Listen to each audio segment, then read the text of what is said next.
Welcome to Electrified. It's your host, Dylan Loomis. Last week, what I thought were allergies turned out to be a sinus infection, so that was the reason for my absence. And for the rest of this week, I will be traveling out of town, so the next Electrified upload should be Monday the 22nd. And as you might guess, I'm already eager to get back in the swing of things. So we'll kick off a quick one today with Teslarati highlighting that the Cybercab has received the EPA certificate of conformity. So the vehicle meets all federal Clean Air Act emission standards, which means it can now legally be sold or introduced into US commerce. Now, let me just say, we know it's a bit more complicated and involved than that, given this is a fully autonomous vehicle and states may have something to say. However, from a federal emission standpoint, the Cybercab now officially clears every single hurdle and is ready from that standpoint to be sold in the US. And assuming the sale of the Cybercab to customers will be without a wheel and pedals, remember what Elon said. He was asked when he thinks FSD unsupervised will reach customer cars in the US. He said, "I'm just guessing, but probably in the fourth quarter." It's difficult to release this to everyone everywhere all at once because we do want to make sure there are not unique situations in a city. I think we would release unsupervised gradually to the customer fleet as we feel like a particular geography is confirmed to be safe. Which begs the question, does confirmed to be safe meaning they have to do robotaxi level testing before releasing unsupervised to the customers? That's possible. A quick aside, I vibe coded another dashboard. No, this is not a sponsored segment or anything like that, but I'm redoing the prediction tracker I started years ago. Going back through that, the problem was many of those predictions were from Mary Barra and the like, making ridiculous promises that never came to fruition, but really it's not signal at this point, it's just noise.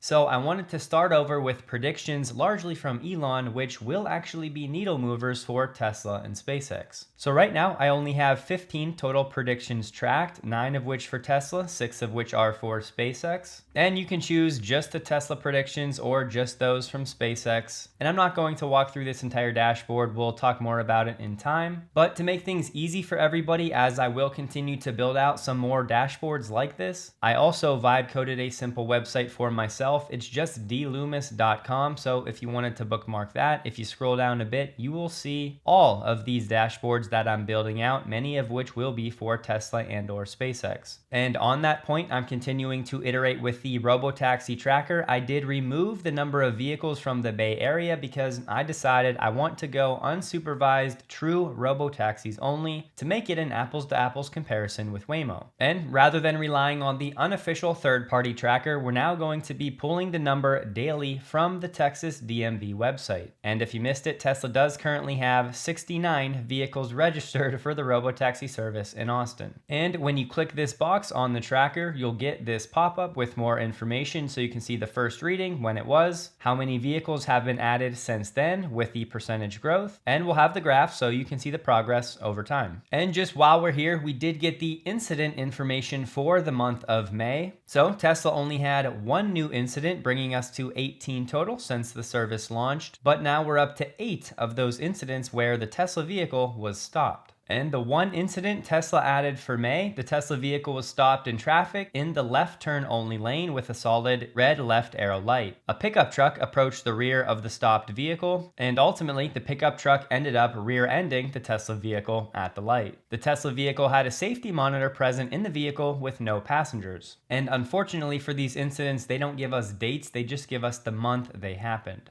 And again, once that new official information is released, it then automatically gets added to this tracker. So again, it's just dloomis.com. It'll be linked below. You can click on dashboards. It'll take you right to that part of the page. And now you'll have a one-stop shop for all of these Tesla and SpaceX dashboards that I plan to build out. Teslarati also shared that the Cybercab's charge depleting range was over 418 miles. And the highway miles for charge depletion rate was just over 375. Now, of course, these charge depletion tests are done in perfect lab conditions on the dyno dynamometer test. However, it's also true that we've recently seen some Tesla vehicles like the Model 3 significantly exceed the listed EPA range numbers, which for the Cybercab in these documents is listed at 280 miles with a battery pack size around 50 kilowatt hours. But with that said, in those lab conditions, if you take the 53 kilowatt hours of the recharge event energy, meaning the energy that was added back to the pack, and that 418 mile figure, that's over 7.8 miles per kilowatt hour in those lab settings, which is unheard of. Also interesting in the filing, it said that the vehicle was front wheel drive as we expected, but they did have a drive mode while tested as all wheel drive in some entries. But the document does say regenerative braking remains front wheels only. So that's one discrepancy to watch, the front wheel drive versus all wheel drive. We'll see what happens with production versions in time.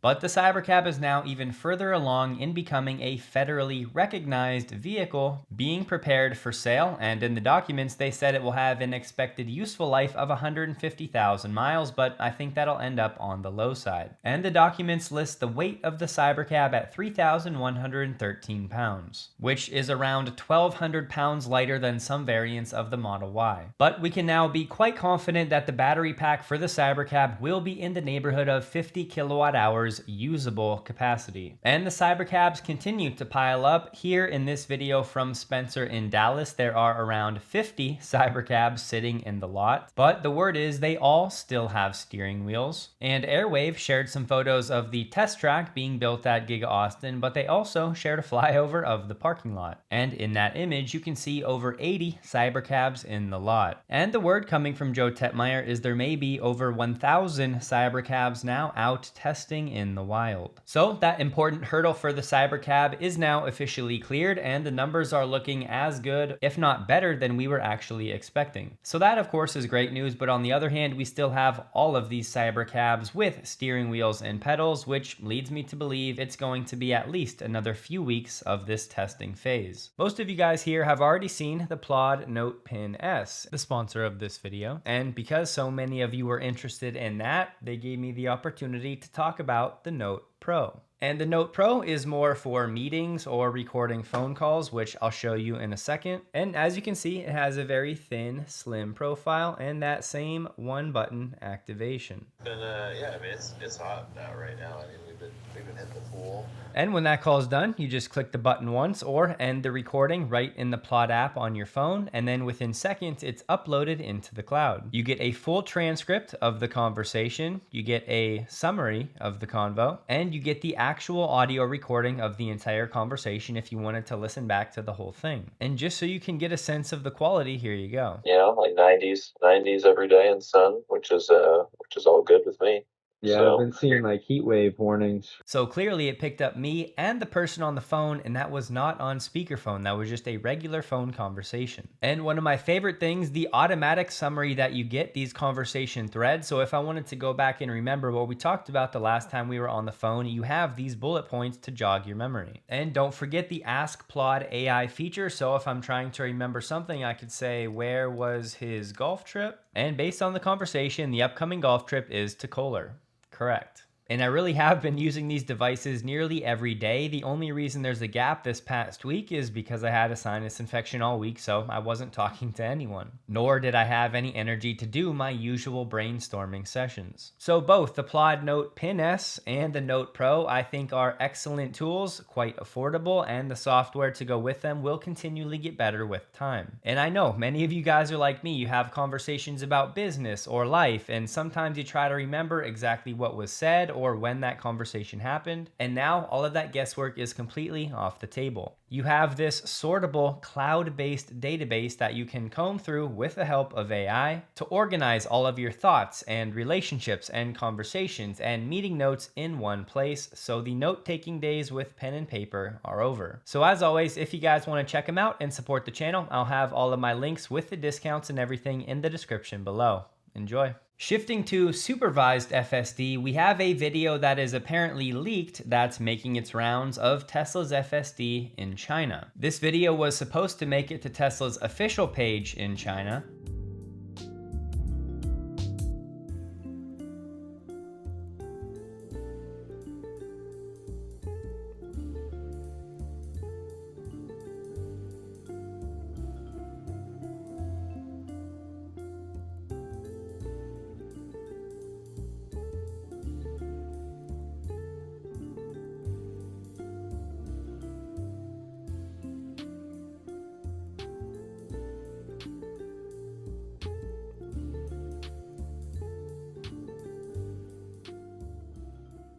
There were, of course, some very impressive clips in that small segment. I would imagine Tesla's waiting to post that officially until the time when they get that broader approval for FSD in China, which, according to the Tesla team, could happen as soon as Q3 this year. At the same time, today we got this from Reuters, which is mostly a nonsense article, but there's a reason I'm sharing. They're saying Tesla presented misleading FSD safety data to European regulators. The RDW that did some extensive testing with supervised FSD said it does not rely on marketing claims or external stats to make decisions and performs its own tests, analyses, and verifications, both on public roads and on test tracks, which is what they did with Tesla, and it's why they approved supervised FSD. So we know, we've seen the data. The RDW collected a lot of data and validated, tested, and audited all of that data. But now, certain people, I'll mention shortly, have some problems with what Tesla presented in its safety data, saying things like FSD could have saved 32,000 lives and prevented 1.9 million injuries. And now we have researchers interviewed saying those figures are highly misleading because they're based on the unrealistic assumption that every US vehicle, including freight trucks and crash-prone motorcycles, would be replaced by an FSD-enabled Tesla car, and that every Tesla car is at least 7 times safer than the one it replaces. But this entire thing is a hypothetical, and the only point of it is to show what would be possible with this technology proliferating the roads. But look, I've already said in the past, Tesla definitely takes some liberties with its safety data, and I'm not saying they're lying or anything like that, but they're also going to pick and choose and cherry pick data to make it look as safe as possible. One of those moves is comparing its vehicles to the average US vehicle, which is much older than the average Tesla. But the reason I'm even saying any of this, the European Transport Safety Council, ETSC, a spokesperson from their group said they're certainly concerned Tesla presented unreliable safety data from the US to regulators in Sweden, and he said if Tesla wants to make safety claims, they should give the data to a university, have it independently verified by a qualified researcher, and then let's talk.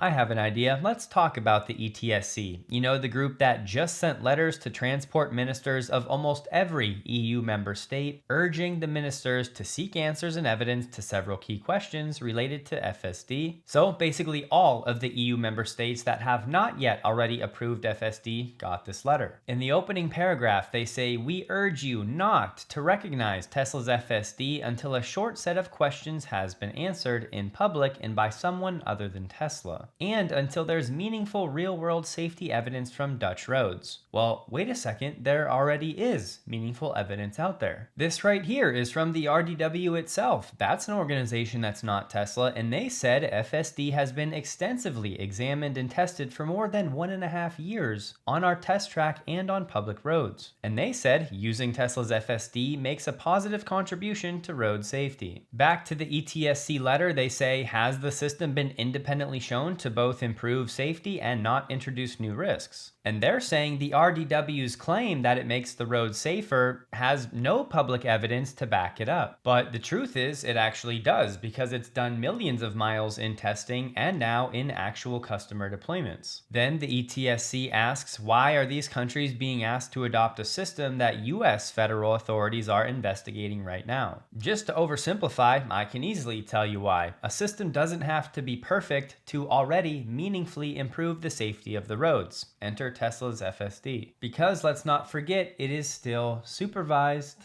So think about this. What the European Transportation Safety Commission is now arguing is that the Netherlands, Lithuania, Estonia, Denmark, and Belgium, well, all the regulators there don't actually know what they're doing, and they're doing a poor job. But the reality is the ETSC and its backers and donors and funders are, quite frankly, scared of supervised FSD getting this broader approval. So it's doing everything it can to slow down all of the other countries from adopting Tesla's FSD. And why do I think that? Well, if you look at the corporate partners for the ETSC, you'll find Toyota Motor Europe, you know, a company that has no plan to compete with Tesla's path to autonomy. Or how about this member, the German Road Safety Council? And obviously, the German Road Safety Council works very closely with companies like Mercedes and BMW and VW, who are all apparently working on their own autonomous driving platforms. But as we know, none of them come close to the capability of Tesla's FSD. So clearly, two of the biggest members and corporate partners have pretty clear incentives to slow down Tesla however they can. But truly, if I was a regulator in any of these 5 companies where supervised FSD is approved, I would be offended that the ETSC is basically saying, hey, did you guys even consider this incredibly basic list of questions? And we know Germany has plenty of influence over there, and we know most of their homegrown players over there are pursuing this multi-sensor extra redundancy type path. So if Tesla's only Vision FSD gets this broad approval across all of the EU, then their homegrown players are now going to have some serious questions to answer. And sure, some people will argue, oh, they're just being safe, they don't want to rush out the new technology. But guys, come on now. Anybody that's actually used Tesla's FSD knows that the roads are much safer with it than without it. I'd go as far as to say, even if nobody was supervising the software, which I'm not recommending, I'm just saying if every Tesla vehicle had FSD deployed and it was responsible for all of the driving, the accident rates and the severity of those accidents would still be meaningfully lower than if humans were driving. And you guys know I still have complaints about the system as it is today. So we'll see how these other countries respond, but in my opinion, the panic is very clearly setting in. And I said I have my frustrations with 14.3.3, so I want to show you a few clips, even though I know 14.3.4 is now rolling out and the early reviews are very good. We can't forget Elon called .3 a banger, and in my experience, it was not. Here's the first clip. Driving FSD going 50 miles an hour as a school bus approaches with its left turn signal on. Note, that's all that's on. This bus was not stopping to let kids out, but FSD started slowing down way back here and got all the way down to around 5 miles an hour before I got on the accelerator to keep going through. But again, the bus was just looking to make a left turn. FSD should not have been braking at all. The parking lot behavior for me has been unusable. It should have been parking somewhere on the right in this golf course parking lot, but for whatever reason, FSD decided to go for a scenic drive and ended up driving onto the golf course on what eventually turns into the cart path, but I stopped it and didn't let it proceed. And just so you know, all of these clips were from about 1 week of driving, but here was a traditional, very easy 4-way stop. You can see they have their own stop sign right there, but for some reason, FSD started pulling out and then stopped in the middle of the intersection. And just to show you, here's the other angle looking at the left-hand side. Certainly no reason whatsoever to stop, but it creeps out and then just sits there with its nose in that lane. And this one is the main reason I wouldn't even use .3 with passengers in the car, because of the brake stabbing. Here, for that bird, it stopped and went from around 45 down to 30. So going back, you'll see we're going 44, and this bird right here causes FSD to slam on the brakes, and within a second or two, we go all the way down under 30, which doesn't look like anything in the video, but you guys know this is one where if you have something on your seats, well, it's ending up on the floor. And if a passenger was in the car, they would absolutely be jarred and wonder what's going on. Now this one is a little different. I just want to show you what my Tesla captured on camera. Yes, a transformer blew up and I got to see the arcing process right behind me in real time. So this was certainly an unexpected surprise as I was waiting for Ashley to come out of the store, but it really is so cool to have your car surrounded with cameras to capture things like this. But far and away, my biggest complaint is the parking. Here we were in a parking garage with an easy exit. It should have just been a right and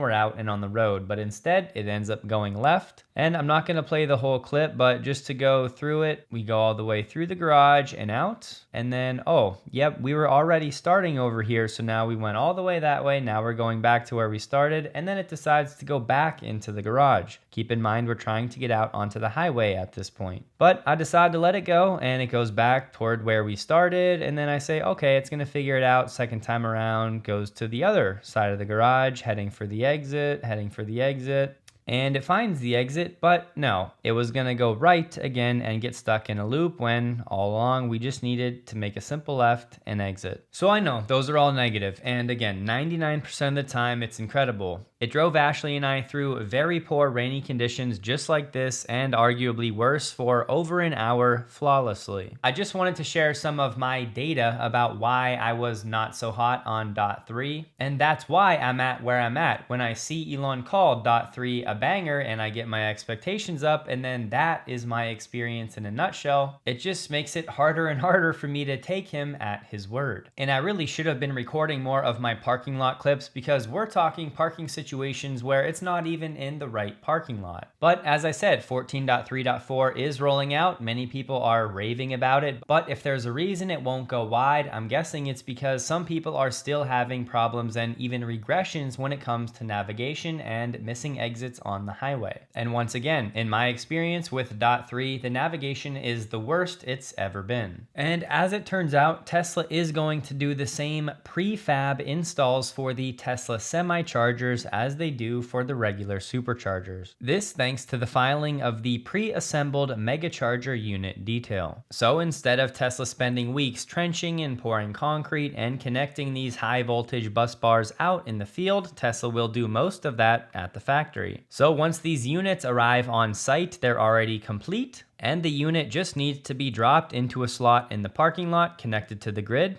and turned on. And as we've covered, this not only makes the whole process much faster, but it makes it cheaper. And we know for the Tesla Semi to be adopted at scale, the faster and the more affordable this infrastructure gets built out, the better.